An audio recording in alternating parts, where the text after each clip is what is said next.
एक कॉन्फ्रेंस में अमेरिका के विदेश मंत्री रूबियो ने कहा कि अमेरिका ने रूस के तेल पर अतिरिक्त प्रतिबंध लगाए हैं। भारत के साथ हमारी बातचीत में हमें अतिरिक्त रूसी तेल न खरीदने का आश्वासन मिला है। यूरोप ने भी इस दिशा में कदम उठाए हैं। फिर क्या था? इस दावे की भारत के विदेश मंत्री एस जयशंकर ने हवा निकाल दी। जयशंकर ने इसका जवाब देते हुए कहा कि भारत रणनीतिक स्वायत्तता के प्रति पूरी तरह प्रतिबद्ध है, यानी कि भारत बाहरी दबाव के बिना स्वतंत्र रूप से अपने राष्ट्रीय हितों के हिसाब से निर्णय लेने के लिए प्रतिबद्ध है। म्यूनिक में सिक्योरिटी की मीटिंग्स हो रही हैं। वहां पर जयशंकर जी ने जो पुराना वर्ल्ड ऑर्डर था उनको बता दिया कि यू आर डेड। ये डिस्ट्रक्शन हमने कोई वॉर के साथ नहीं की है, ना ही कोई ट्रीटी को हमने एंड किया है। बस जो डिस्मेंटलिंग है बड़ी सिंपल होती है जयशंकर जी की। अनडिनाइबल रियलिटी को वेस्ट को दिखा दिया कि you no longer are important. कि India is not a country और India is not an American partner जिसको अमेरिका डिफेंड करेगा, पहली बात। एंड अमेरिका ये कह रहा है कि अपना बंदोबस्त खुद कर लो। ये बात उन्होंने यूरोप को कही है, लेकिन इन रियलिटी ये बात तो सबके लिए। मिसाल के तौर पे अब जो बातें मार्को रूबियो ने की हैं वो बड़ी इंटरेस्टिंग है। मतलब this is one of the landmark speech ever made. America may have reached the end of its power. What does it mean? क्या अमेरिका का पावर खत्म हो गया? नहीं, वो ये कहने की कोशिश नहीं कर रहे। वो ये कहने की कोशिश कर रहे हैं कि यार जितना आप समझते थे कि आपका पावर है उतना नहीं है। आपने जो इस्तेमाल करना था आपने कर लिया, इससे ज्यादा नहीं है। दोस्तों यही बात मैंने भी कई बार इसी प्लेटफॉर्म में आपको बताई है। म्यूनिक में सिक्योरिटी की मीटिंग्स हो रही हैं। वहां पर जयशंकर जी ने जो पुराना वर्ल्ड ऑर्डर था उनको बता दिया कि यू आर डेड। ये डिस्ट्रक्शन हमने कोई वॉर के साथ नहीं की है, ना ही कोई ट्रीटी को हमने एंड किया है। बस जो डिस्मेंटलिंग है बड़ी सिंपल होती है जयशंकर जी की। अनडिनाइबल रियलिटी को वेस्ट को दिखा दिया कि you no longer are important. 70 साल से 5 कंट्रीज जिनके पास वीटो पावर थी, उनके पास चाबी थी पूरे वर्ल्ड की। वो डिसाइड करते थे कौन बोलेगा, कौन लीड करेगा, कौन मैटर करता है। लेकिन इस हफ्ते जो म्यूनिक में हुआ है, silence was shattered not by protest, by one simple photograph थी जो जयशंकर जी ने पोस्ट करी।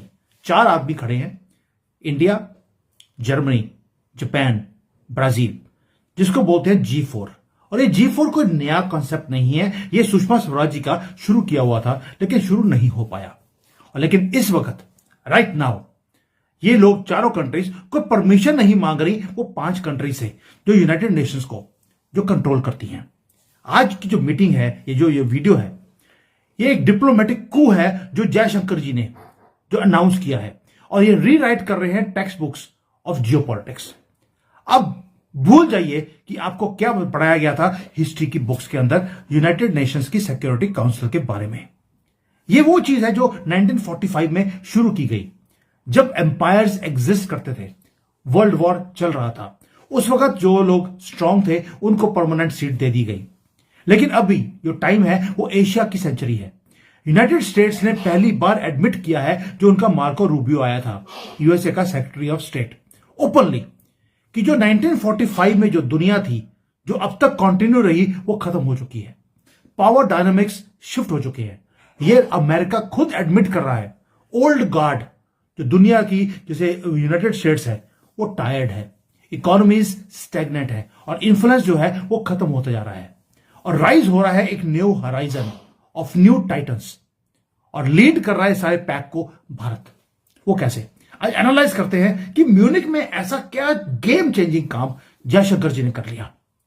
जयशंकर जी वहां पर सिर्फ जर्मनी में फोटो खिंचाने नहीं गए, वो कुछ ऐसा करने गए हैं जो हमारी सुषमा स्वराज जी करना चाहती थी लेकिन नहीं कर पाई। वो रिवाइव करना चाहते हैं एक अलायंस को, जो सारा अमेरिका का या जो ओल्ड एस्टेब्लिशमेंट है उसको हिला के रखेगा। इसका नाम है G4। 4 नेशंस जो एब्सोल्यूट हैवी वेट्स है पूरे के पूरे वर्ल्ड के अंदर, लेकिन अपने अपने रीजन्स के अंदर वो बहुत हैवी वेट्स है। अब नंबर्स देखिए, Bharat fastest growing major economy है। कि India is not a country और India is not an American partner जिसको अमेरिका डिफेंड करेगा, पहली बात। एंड अमेरिका ये कह रहा है कि अपना बंदोबस्त खुद कर लो।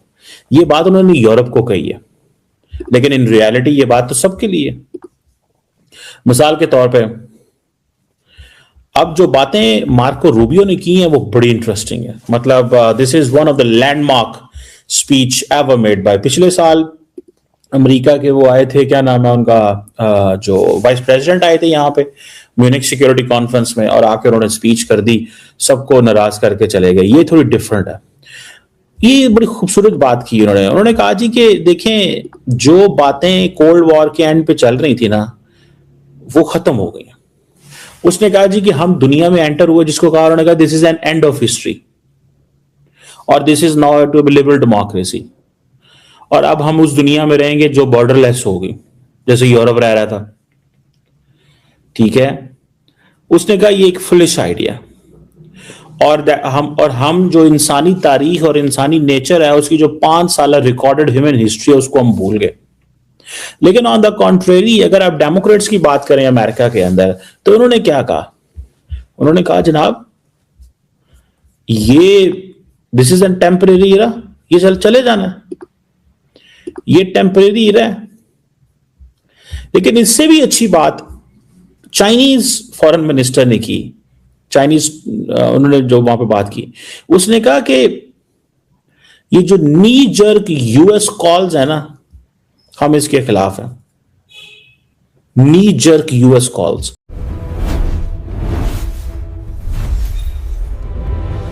दोस्तों, हाल ही में भारत और अमेरिका के बीच हुई नई ऊर्जा और व्यापार साझेदारी ने वैश्विक राजनीति में हलचल मचा दी है। लेकिन इसके साथ ही कई तरह की अटकलें भी सामने आई हैं, खासकर रूस से तेल आयात को लेकर। कुछ अंतरराष्ट्रीय बयानों में यह संकेत दिया गया कि भारत अब अपनी ऊर्जा जरूरतों के लिए नए विकल्पों की ओर बढ़ सकता है, जबकि दूसरी ओर भारत ने साफ कर दिया कि उसकी नीतियां पूरी तरह राष्ट्रीय हित और ऊर्जा सुरक्षा पर आधारित हैं। वैश्विक बाजार में कच्चे तेल की कीमतें, सप्लाई चेन और भू राजनीतिक समीकरण लगातार बदल रहे हैं। ऐसे में हर देश अपनी रणनीति समय के अनुसार तय करता है। भारत भी इसी सिद्धांत पर आगे बढ़ रहा है, जहां एक तरफ विविध स्रोतों से तेल खरीदने की रणनीति अपनाई जा रही है, वहीं दूसरी तरफ घरेलू ऊर्जा उत्पादन और नवीकरणीय ऊर्जा पर भी जोर बढ़ाया जा रहा है। अंतरराष्ट्रीय मंचों पर दिए गए अलग अलग बयानों से भ्रम जरूर पैदा हुआ, लेकिन आधिकारिक स्तर पर यही कहा गया कि भारत किसी भी दबाव में निर्णय नहीं लेता, बल्कि वैश्विक परिस्थितियों और अपनी आर्थिक स्थिरता को ध्यान में रखकर कदम उठाता है। यही कारण है कि ऊर्जा कूटनीति आज भारत की विदेश नीति का एक अहम हिस्सा बन चुकी है। आने वाले समय में यह देखना दिलचस्प होगा कि क्या यह नई साझेदारी वैश्विक ऊर्जा संतुलन को बदल देगी या फिर यह केवल रणनीतिक संवाद तक सीमित रहेगी। अगर आप भी जानना चाहते हैं कि इस बदलती दुनिया में भारत की अगली चाल क्या हो सकती है और इसका असर आपकी रोजमर्रा की जिंदगी पर कैसे पड़ेगा, तो जुड़े रहिए हमारे साथ, क्योंकि आगे हम ऐसे ही बड़े मुद्दों की सच्चाई आपके सामने लाते रहेंगे। और जाते जाते आपसे बस इतनी सी गुजारिश है कि वीडियो को लाइक करें, अपने दोस्तों के साथ शेयर करें और चैनल को सब्सक्राइब करना न भूलें, ताकि हर महत्वपूर्ण अपडेट आप तक सबसे पहले पहुंच सके।